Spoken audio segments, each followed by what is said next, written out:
So when I was about 5 or so, I wasn't sure if I was meant to be a boy. I was rather introverted. I was really into books, and I would sort of isolate myself, make piles of books, and just sit in my little circle of books and just kind of read one of them or something. I wasn't really into the stereotypical boyish activities and sort of roughhousing, and I felt a bit strange about hanging out with the other boys my age. I am a detransitioned woman. I was on testosterone for 6 years. I transitioned at age 24. I got a double mastectomy and a total hysterectomy. My mother had various boyfriends who were violent, and there was a lot of craziness going in our household, and just people coming and going. And I began to cross-dress a little bit. I began to think somehow that I was meant to be a girl and that I would someday grow up to be a lady. As a kid, I was very gender non-conforming. I thought that I was supposed to be a boy and that my penis just hadn't grown yet. People thought that I was a young boy and would call me young man or sir or whatever on the street, and that just felt so good. As I got older, I experienced what I believe is true gender dysphoria when I began to go through puberty. I was no longer that little boy or, the girl who looked like a little boy. I was turning into a woman. Somehow I encountered the Gender Trender blog. This was August 27th, 2013. It was there that I learned that children were being transed. And I just couldn't believe it. I felt this complete revulsion. I wanted nothing to do with any of that insanity, especially the transing of children. It just blew my mind. I sort of woke up one day and I realized that I had transitioned out of trauma, and I had basically been running away from being a woman. I have been documenting my process of detransition on YouTube because I'm extremely nervous about children transitioning. I feel that children cannot really consent to these procedures.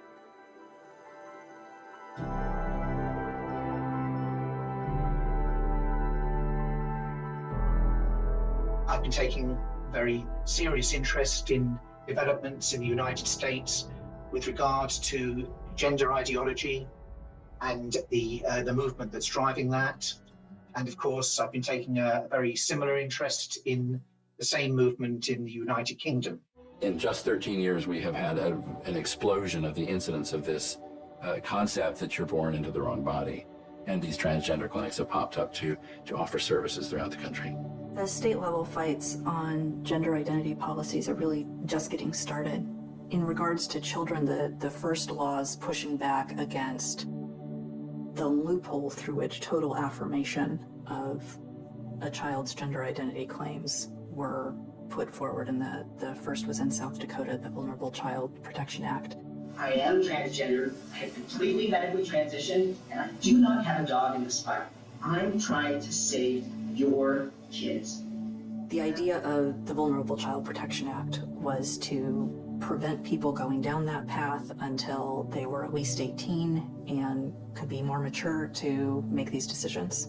And the males who had grown up as male and decided as adults to become female, their voice is deep because the larynx has been subjected to testosterone. Their torsos are big, their shoulders are big, their feet are big, their hands are broad, things that don't look very much like a woman.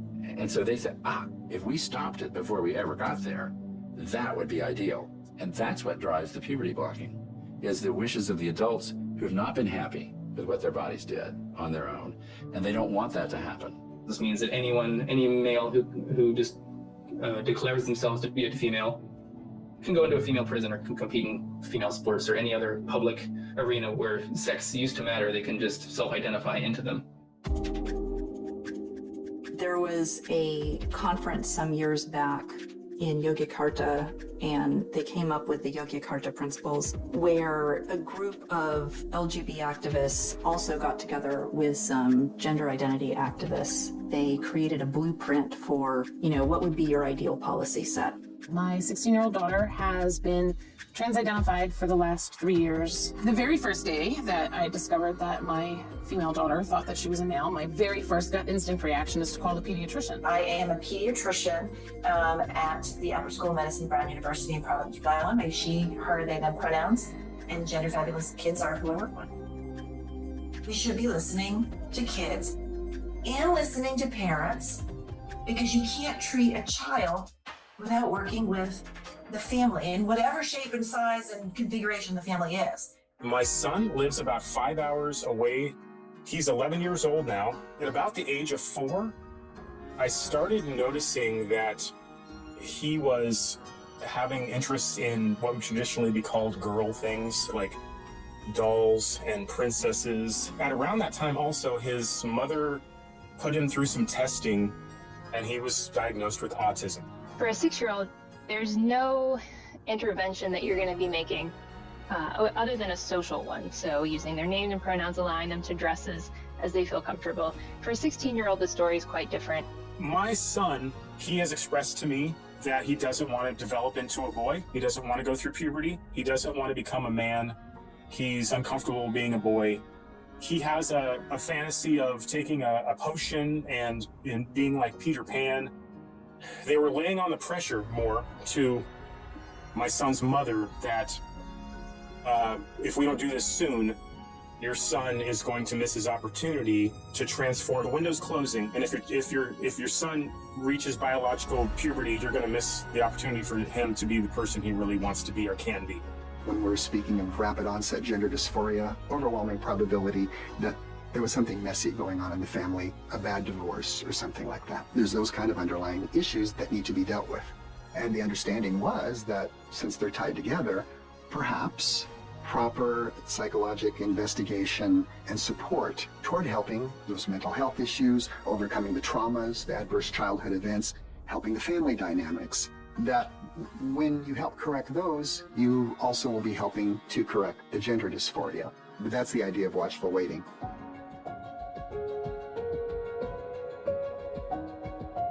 The way I would treat a patient with gender dysphoria is very unique to that patient.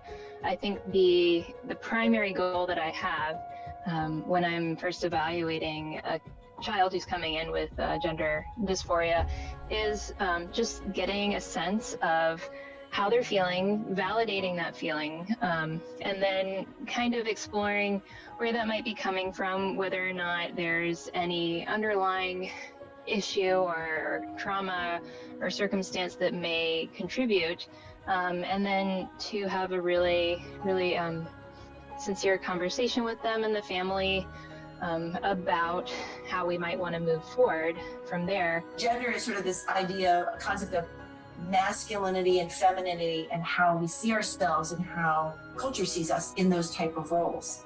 So when you look at biology and diversity as normal, which is what is normal, but as expected, let's say, and then you look at diversity as diversity is good, then you have to go back and say gender diversity or a transgender identity isn't pathologic, it's a part of human development.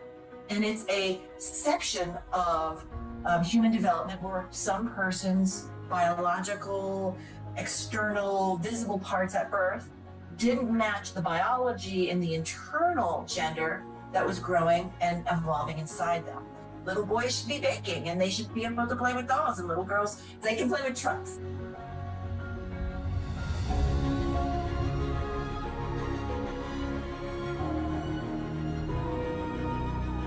I have a daughter who started doing this at age 13. She first said she was agender, which is like non-binary. She is just turned 19, and she still is trans-identified male, and she started testosterone in June.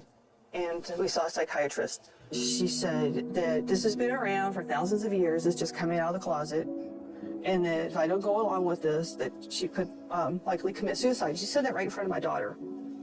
I always thought that doctors had a Hippocratic oath, first do no harm. I have a 23-year-old daughter who started this when she was about 15. She doesn't live with us, hasn't since she was 18. When my son was 21 years old, he told me on a car ride that he had always wanted to be a woman. He subsequently pursued that identity and is still living as a woman. My older daughter went through some teenage angst. She's about 15 or 16. She cut her hair, she wore some different clothing. I asked her if she was wondering about her gender. She wanted to be a boy. She denied it. And it wasn't until she was 23 years old that she legally changed her name and started taking testosterone. And we use a roadmap because a treatment plan or a protocol or a policy, again, is not going to help our kids. So we have a roadmap that gives directions to children, youth, and families. This is how we can provide multiple options of care for you. And you, in your gender journey, are driving the bus, right? Kids driving the bus. The parents in the front seat going, what's going to happen? You know, it's scary when your kid's driving the bus. We're in the back seat and we have the roadmap. And we can help families and children select from a number of good, hopefully, options and avoiding the less good or the harmful options. I have a daughter who is currently 11 but was 10 when this started. The most challenging thing for me has been the realization that most of my community and my friends and even some of my family is not supporting me and thinks that I am making the wrong choice for my child, who I've known her entire life, you know. I feel so betrayed. I have joint legal custody of my son, which says in very plain language that I have 50-50 rights and decision-making in such things as medical, religion, education, all the important institutions of any child's life, you could probably say.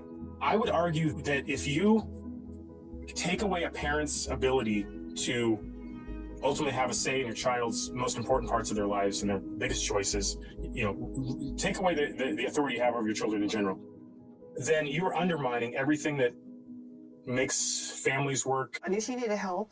Everywhere I went to try to find help, all they wanted to do was affirm her and put her on hormones. I even took her to the children's hospital and we saw a psychiatrist. She told me that it was too late for puberty blockers because my daughter was 15 then. But she said we could send her to endocrinology for the testosterone. I miss my daughter so much. I had a tremendously wonderful bond with her. I love her. I adored her. A part of my heart has been ripped out of me. My entry into investigating the scientific evidence related to the current treatment paradigm for individuals with gender dysphoria occurred shortly after I assumed the position of chief of our division of endocrinology and at my institution. And it was at a time where one of my faculty members approached me with a desire to begin a gender clinic. The clinic was specifically for children.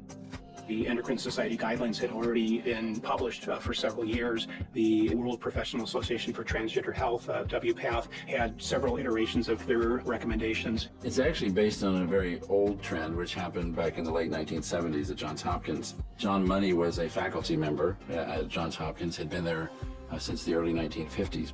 He had a particular interest in children with sexual differentiation disorders.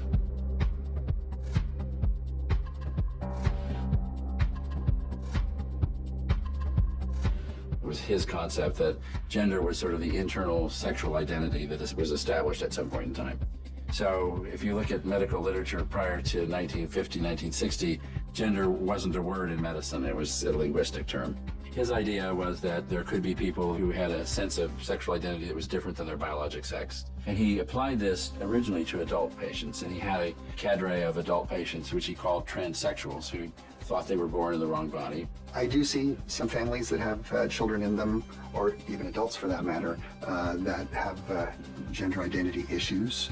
It's becoming more prominent, and it's catching on because it's the hot topic. It's all over the media, social media in particular. It's in the entertainment industry, and now, of course, it's made its way into education. My daughter's rush to want testosterone was really fueled by her desire to be seen as male. She wanted to have a hairier body. She wanted to have bigger muscles. She wanted to have a deeper voice and perhaps have facial hair. And There's very little research as to the long-term effects of testosterone in the wrong-sexed body. So this was not something that I was willing to rush for her to do. And what little research that I was able to get access to, some of these consequences were irreversible, life-changing, and damaging to her body. So what's being pushed very hard now is the idea that gender affirmation therapy is the proven therapy. Otherwise, you're going to see this monumental rate of suicide.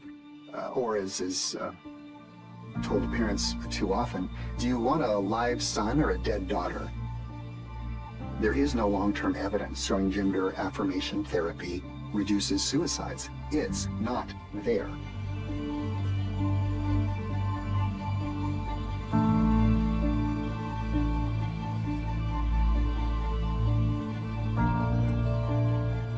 They scare parents into your child's going to commit suicide unless you let us put them on these puberty blockers. The pediatrician, she said that if I didn't affirm my daughter's identity and I didn't get her the help that she needed and she killed herself, I was going to feel awfully guilty.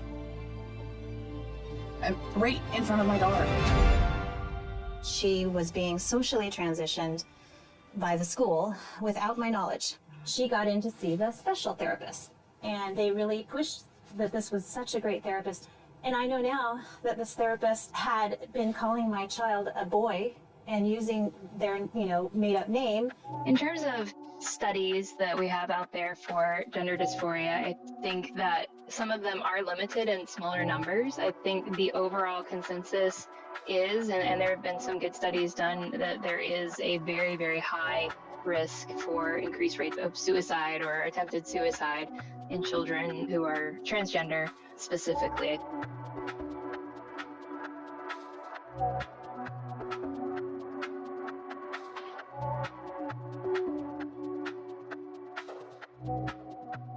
We're starting to see finally some discussion about the limits of a child's ability to give that consent.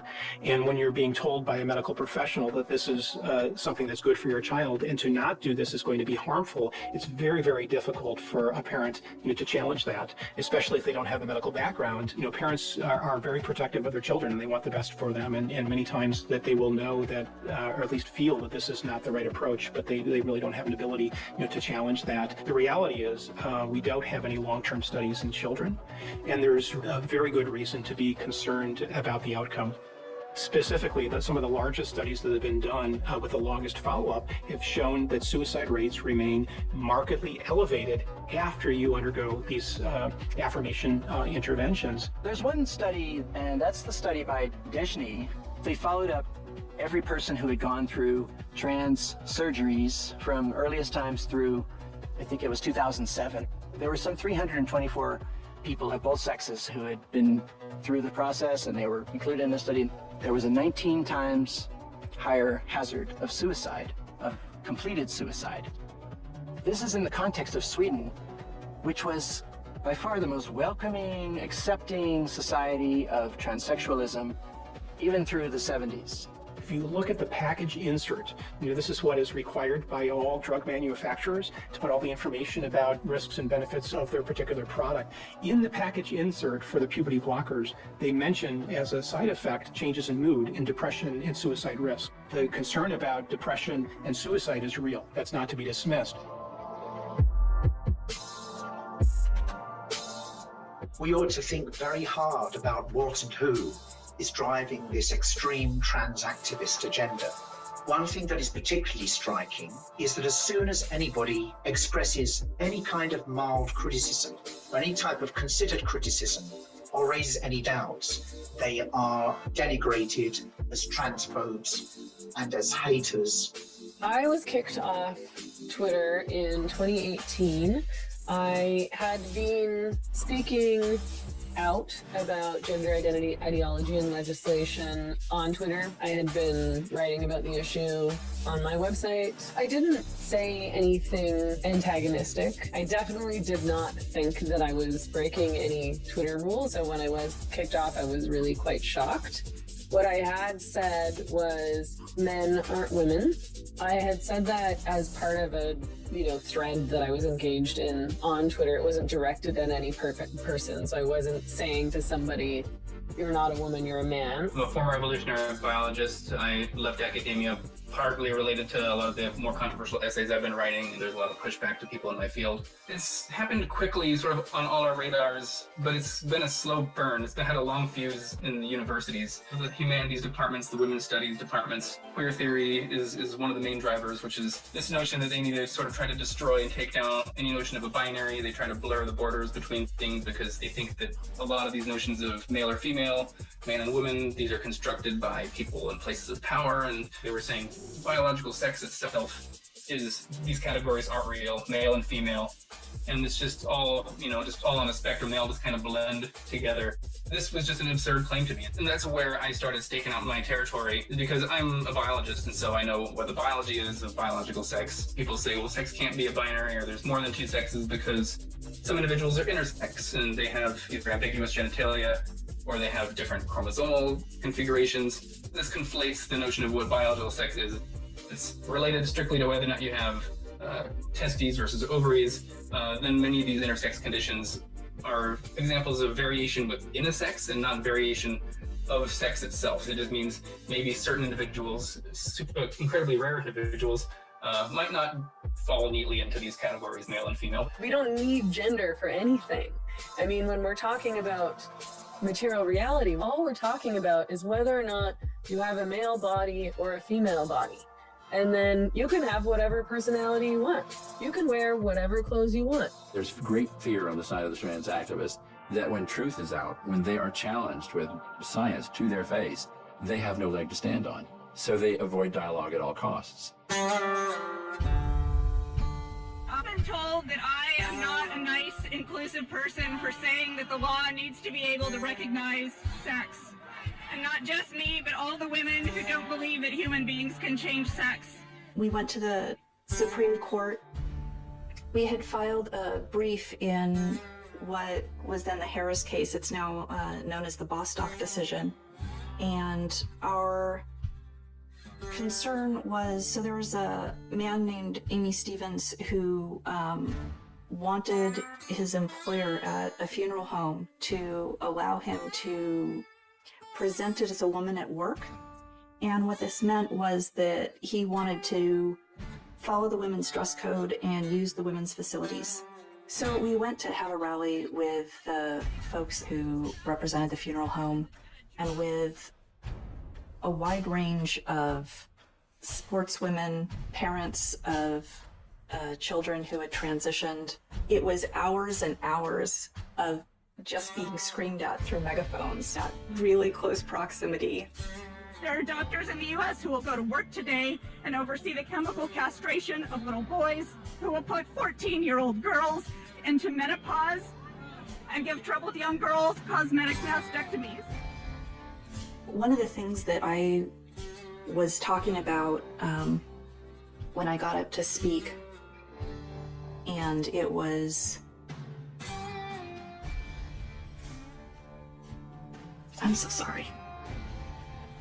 In closing, to echo my sisters in the UK, a man can never be a woman. A lesbian can never be male. My name is Natasha Chart from New York State. I will not be forced to lie. I will not submit. There are some activists who are powerful, who have money, who have access to politicians and the media and big pharma and the human rights campaign. They've created an agenda and they've done a really good job actually with their marketing campaign. So let's say big pharma, biotech, if you've got a company that's producing some little widget that has a stake in the game of making a biological male look more female or vice versa, there's money for you in this. I started to push back against these same ideas, and instead of just being attacked on factual grounds, I was really starting to be attacked on moral grounds.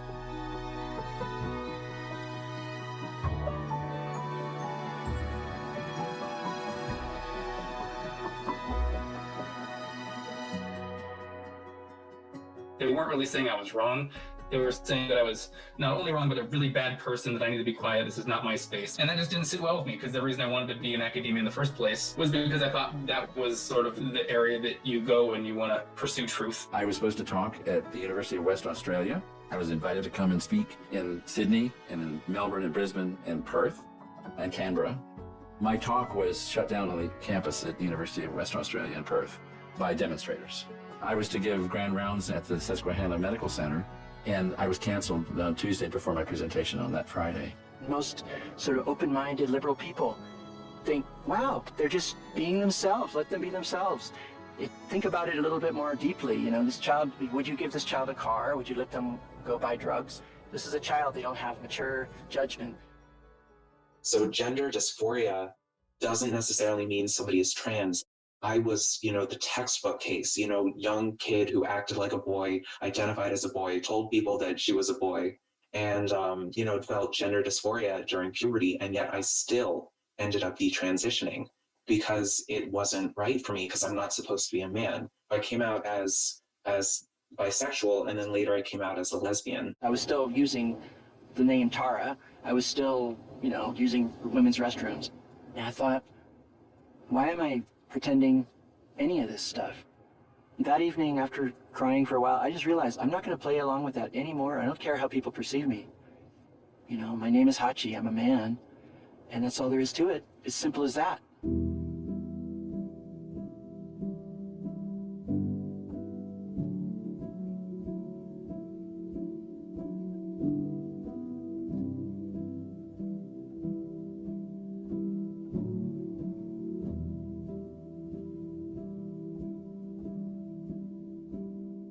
And this is an area I think is underappreciated as far as the actual number of individuals that have this experience of going forward with the affirmative approach, including hormones and surgery, to later recognize that that it didn't solve their problems. When I was young, I was molested by a family friend. That was extremely traumatic for me. And then I had an affair with a teacher when I was 13. That was particularly traumatic for me as well.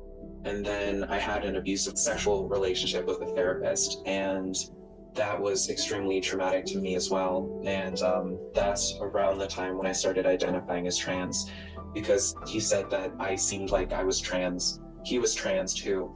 And I think that, the trauma also influenced my ability to see myself growing into a healthy, mature female adult woman. The people who molested me, they wanted a female child. It became so much easier to think that that didn't happen to me, that happened to this other person, to this little girl. And I was not that little girl anymore. And I looked in the mirror and, I had been trying to be a man for so long that I was used to myself looking and sounding like a man, but it still wasn't right. And this disconnect hit me, and I was like, I can't recognize myself in the mirror. Like, I was such a pretty girl. I was such a good girl, and then I just ruined it, basically. And I turned myself into this hairy man, and now I'm, stuck looking and sounding like this forever. I was the oldest of 5, later 6, and I always felt that I needed to be responsible. We often didn't have food in the house, and I would go shoplifting. I would literally just walk in the store and fill up the box with just basic staples. Because things were so crazy, of course the police got involved, and we were taken to foster homes several times. So things were just really, really scary and crazy. With all those violent men, it made me feel like I don't want to be a man. One day I noticed that my employer was offering full-on transgender treatments, hormones, surgery, everything as part of their health plan. And because I'd been having this problem with the U.S. passport agency and getting a female passport, I'd had several of these one-year passports where they say, okay, 1 more year, but then you have to have the operation. I went down to Stanford to meet with the surgeon who was appointed to perform this operation on me. And he asked a lot of questions about, well, maybe you should have the full surgery, the neo-vagina. I recognized that he was trying to upsell me. So I thought, well, if I have the orchiectomy, having my testicles removed. That will satisfy the passport agency, and I can have it all, everything will be accomplished. And I can tell you based on my experience, 10, 12, 13 years into my experience, I thought there was not the slightest chance that I would ever resume my normal life and say I'm a man and stop masquerading. I just thought that was just absolutely unreal, out of the question. I'll be picnicking on one of Saturn's moons before that happens. And I remembered having read Janice Raymond and Mary Daly, and I realized that I can't even do this anymore. I think I'm harmless, but I'm not harmless. Everything I do is undermining women, and it's all actually just fakery. And I realized it's just a mask, and it's just a masquerade. I resolved right that day that I was just going to take my name back and just be myself and stop trying to make people think I was a woman. I mean, that's what detransition is. Do you try to make people think you're the opposite sex or not? That's all.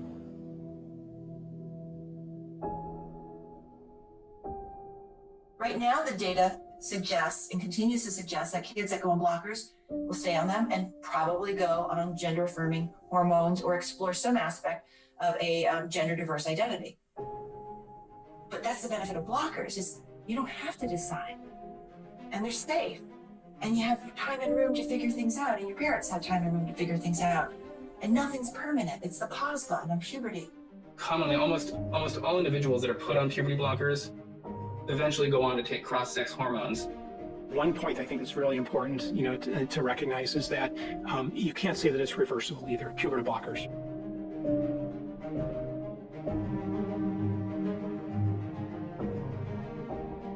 You've interrupted a normal developmental process, and you can't buy back time. Miles was just weeks away from getting a referral that would be able to administer puberty blockers and cross-sex hormones. He was entering Tanner stage 2, which, as I understand it, is kind of the very beginning stages of puberty. They actually put this in the notes that Miles was starting to grow hair around his penis and his testicles. If you're a pharmaceutical firm that is producing some manner of sex hormone or gonadotropin-releasing agonist, what we're going to call puberty blockers, you've just increased your market share tremendously. And once a kid is medicalized, they are medicalized for the rest of their lives. That's a big market. It's a big profit. A puberty blocker will give you time to, let the child sit in this gender role, really think about it, let the family settle into it, and sort of time to decide, what the next steps would be. And then we need to tell parents, again, we want to do this in a safe and healthy way because we know this is totally reversible and this will give you and your kid time to figure things out. We don't want to cause great debt for you because we need, we want to run it through the insurance company. I mean, we're looking at all the different factors with the kid, the parents, and the family to say, of these options for care, this is what we recommend. Listen to your kid, accept your kid as they are, love them, even if they're not who you expected them to be. Don't wait till they're 18 to let them decide and be who they need to be. Don't deny them access to care that we know is safe and healthy. Puberty blockers, by and large, are completely, reversible. That said, there is some evidence that there may be some potential for decreased fertility using puberty blockers. And there are options for fertility preservation that they may want to pursue. Doctors say it's completely reversible. It's not completely reversible. If you've blocked pubertal development, you've prevented the gonad, the testes or the ovaries, from normally developing, and then you expose them to hormones that they would not normally be exposed to. The expected outcome of that is that you're going to render that individual infertile and likely irreversibly. The reason I'm being difficult in this is not because I don't love her. It's because I love her so much that I am willing to take on this whole ideology just to protect her from potentially making an irreversible decision in her future. And even if that means that she wants to hate me and she doesn't want to talk to me, I love her enough that I'm willing to keep fighting for her. In many of these clinics, they recognize the potential for infertility, for sterilizing these children, and they will have a discussion about ways to preserve fertility. Yet the number of children that actually accept that offer for fertility preservation is exceedingly small. And it reflects potentially their inability to grasp what they're giving up at that stage of their life. Puberty is a critical part of changing a non-fertile person into a fertile adult. And there's so many things in the human body and the brain that depend on that transition. Our bodies need that. They are expecting it to happen. The cells of the body are already designated as male or female throughout the body, and they respond to the hormones that they're expecting to see, to mature organs, taking the prepubertal gonads and making them produce hormones and fertility-inducing cells, that the sperm and the egg, so that the human species can reproduce. And obviously, if you engage in sex reassignment surgery, again, what they prefer we call gender affirmation surgery, you're removing the testicles, you're removing the ovaries, so infertility is guaranteed. Other complications with cross-sex hormones, the risks of blood clots, strokes, heart attacks, various cancers. The list goes on from there. Because of my mental illness, I felt that it wouldn't be fair to pass on my genes to a child. I do wonder sometimes what it would have been like to have a child that's biologically mine.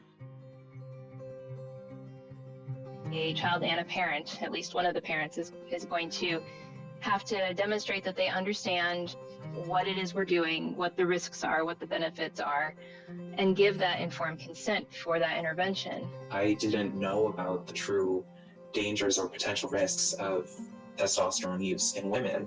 And so, you know, there are problems that I have now that I wasn't warned about these potential risks before going into the surgical options and the hormonal treatments. And so now I'm just beginning to deal with the effects of years of testosterone use and surgeries.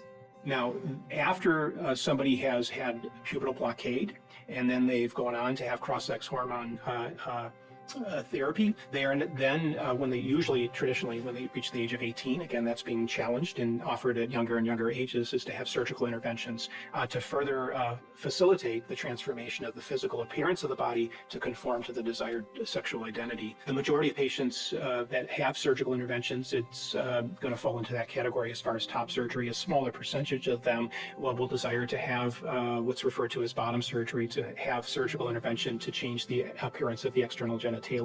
Again, with irreversible consequences in the ability of those sexual organs to function, with many concerns about surgical complications related to that, and really locking that person in, to disruption of the normal function of that part of their anatomy.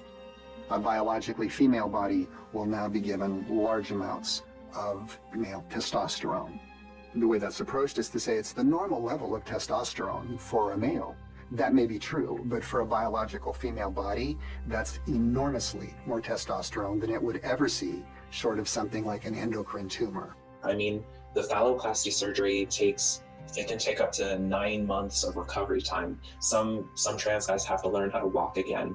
And so these female people are never going to have a penis that works like a male penis. And these male people are never going to have a vagina that works like a female vagina. You look at estrogen in a male, we're getting those levels up, bizarre levels of of estradiol in the bloodstream that cause clotting disorders and which make stroke a high liability. And so we're doing things to the body that then, if you stop it, your body's already been at risk. Your body has already changed. The damage is already done and it can't be repaired. The estrogen levels in a man are supposed to be, less than 15. Above that, you've got liver pathology because the liver is not metabolizing things. And here we are recommending elevated estrogen levels as part of a treatment protocol.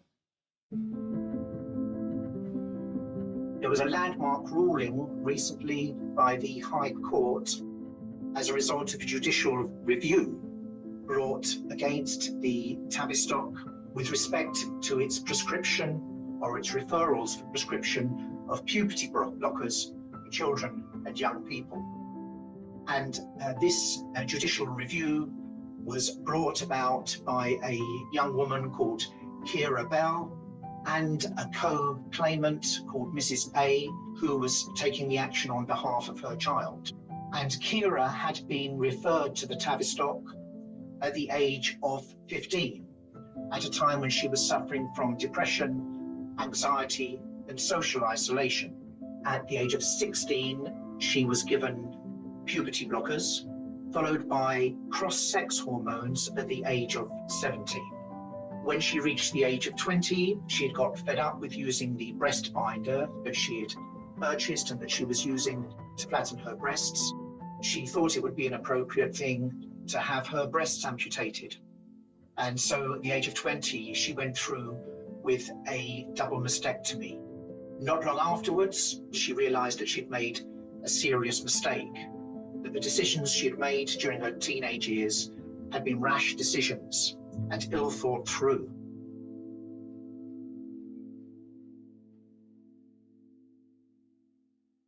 It was very encouraging to see the Tavistock Judicial Review come down on the side of demanding good evidence, both good evidence of the efficacy of the procedures, which it did not find, and good evidence that young people really understood the full ramifications of a decision, and the court found that children under the age of 16 were extremely unlikely to be able to understand the consequences of making such decisions, and that there was poor evidence supporting this treatment. The Tavistock Clinic, because they've got the centralized National Health Service, like, they are publicly accountable in a way that the pediatric gender clinics that have sprung up in the US are not. People that actually worked at the Tavistock who left because of the way that this condition was being approached, and they had legitimate concerns about that. Recognizing that when we're talking about, especially when we're talking about treating children, these drugs are being given, the hormones, the puberty blockers are being given without explicit approval by the Food and Drug Administration. They've not been approved for these indications. I shudder to think of how many more people like us are going to have to go through this before everyone's like, wait, time out. What the hell were we doing? As far as my daughter goes, I don't know. Until enough kids get harmed, and that's so depressing. I have a little bit of hope for my daughter. Just because she was on the testosterone for 4.5 months, and it did a lot of damage to her brain.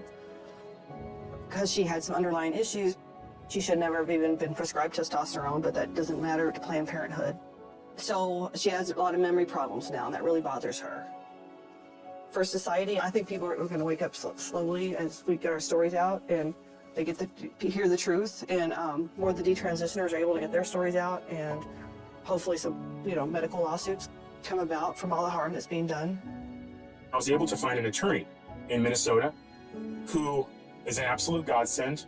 And once he was brought on into my case at the family courts, they finally had to start taking me seriously. And that's when things really started to change. My attorney was able to then have me taken seriously, and they started to back off. And they started, I think, to realize that there's a liability issue involved here. Here we are watching the naked emperor go down, and I have the gall to say, excuse me, but the emperor is buck naked. And finally, people nod their head, and the folly is over. The chair emeritus of the Hopkins Psychiatric Division, he and I have had a chance to sit together and talk at length several times. And he said, I will tell you what is going to happen to change the tide. It is going to be major lawsuits by families or individuals who've been through this, gone down that pathway, and come back at the other side. And they are going to take down not only the physicians, but the drug companies and the hospital healthcare systems and the insurance companies that allowed this to happen. And that's when this will all end.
you.